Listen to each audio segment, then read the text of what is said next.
माझं नाव राहुल. मी मुंबईचा राहणारा आहे. माझं वय 25 वर्ष आहे. आमच्या घरात माझे आई बाबा, माझा भाऊ आणि माझी एक आत्या राहत होती.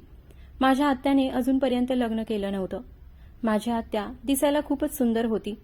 तिचं वय जास्त असूनही ती अजून तरुण वाटत होती. ती जेव्हा आंघोळीला जायची तेव्हा मी चोरून बाथरूमच्या छिद्रातून तिला आंघोळ करताना बघत होतो. एक दिवस माझी आत्या आंघोळीनंतर तिच्या खोलीत गेली आणि दुसऱ्यांदा कपडे बदलू लागली. त्या ड्रेसमध्ये तर माझी आत्या खूपच सेक्सी दिसत होती. मग मी माझं आवरून कॉलेजला गेलो. मी दुपारी आलो तेव्हा माझे आई बाबा घरी नव्हते. मग मी माझ्या आत्याला विचारलं तर तिने सांगितलं की ते दोघे नातेवाईकांच्या इथे कार्यक्रमासाठी गेले आहेत. त्यांना यायला वेळ होणार आहे आणि तिने मला जेवायला वाढलं. मी जेवलो आणि अभ्यास करण्यासाठी माझ्या खोलीत गेलो. संध्याकाळी आत्या माझ्याकडे आली आणि मला विचारू लागली की रात्रीच्या जेवणासाठी काय बनवू.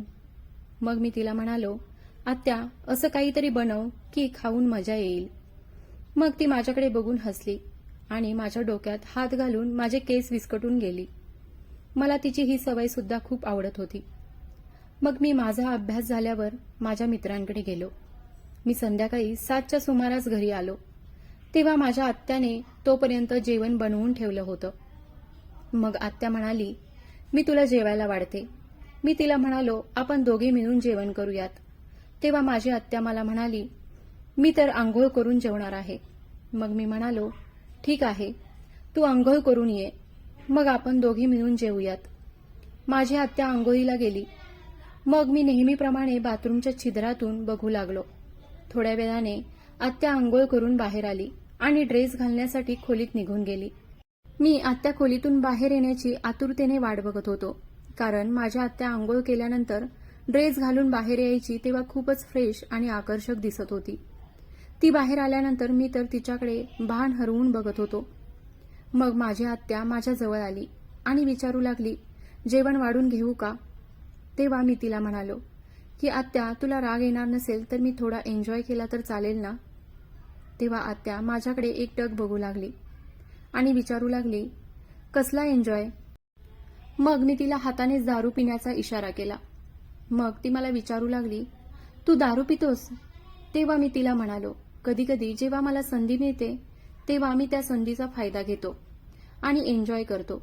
मग मी आत्याला म्हणालो, आपण दोघे बाबांच्या दारूच्या बाटलीतली थोडी थोडी दारू पिऊयात का. त्यांना कळणारही नाही. आणि मी तिलाही माझ्या प्लॅनिंगमध्ये ओढून घेतलं. तर ती म्हणाली, ठीक आहे, पण थोडीच घ्यायची, नाहीतर आपल्याला दारूची नशा चढली तर सगळ्यांना समजेल. मग मी उत्साहात आत्याला म्हणालो, ठीक आहे आत्या, जास्त नाही, आपण फक्त 2च पेग घेऊयात. मग मी आत्याला बाकीची तयारी करायला सांगितली आणि दारूची बाटली आणायला गेलो. मी दारू घेऊन परत आलो तेव्हा बघितलं की आत्याने तर सगळी तयारी करून ठेवली होती. मला आश्चर्य वाटलं, कारण आत्याने सगळ्या गोष्टींची तयारी करून ठेवली होती. काचेचे 2 ग्लास, त्यामध्ये आईस क्यूब्स आणि त्याच्यासोबतच खाण्यासाठी वेपर्स आणि भाजलेले काजू ठेवले होते. तिला तर दारू पिण्याची सगळी पद्धत माहीत होती. मी विचार करत होतो की आत्याला या सगळ्या गोष्टी कशा काय माहीत. मग मी दारूच्या ग्लासमध्ये दारू घातली आणि आत्याची दारू थोडी हार्डच बनवली. मग आम्ही दोघांनी एक घोट घेतला. आत्या बोलू लागली की ही तर खूपच कडू आहे, माहीत नाही लोक कशी दारू पितात.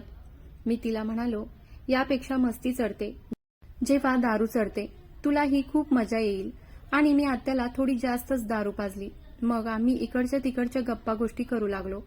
मी तिला विचारलं, आत्या तू लग्न कधी करणार आहेस. मग आत्या मला चेष्टेने बोलू लागली की तुला कसं माहीत आहे की मी तरुण झाली आहे. मग मी लाजूनच म्हणालो की ते तुला बघूनच कळतं. मग आत्या म्हणाली, लवकरच करणार आहे. आणि तिने अजून 2 पेग संपवले. आम्ही जेवण करू लागलो. जेवताना आत्याला दारूची नशा चढू लागली होती. तिने तिचे दोन्ही पाय टेबलवर ठेवले आणि निवांत गप्पा मारू लागली. मग आम्ही केलेला सगळा पसारा मी आवरला आणि आत्याला म्हणालो, चल मी तुला तुझ्या खोलीपर्यंत सोडतो. तिला तर मी बोललेलं काहीच कळलं नव्हतं. तिने मला पुन्हा विचारलं, तू काय बोललास का. तेव्हा मी तिला म्हणालो, चल मी तुला झोपवतो. मग आत्या मला म्हणाली, आज आपण दोघे एकत्र झोपूयात.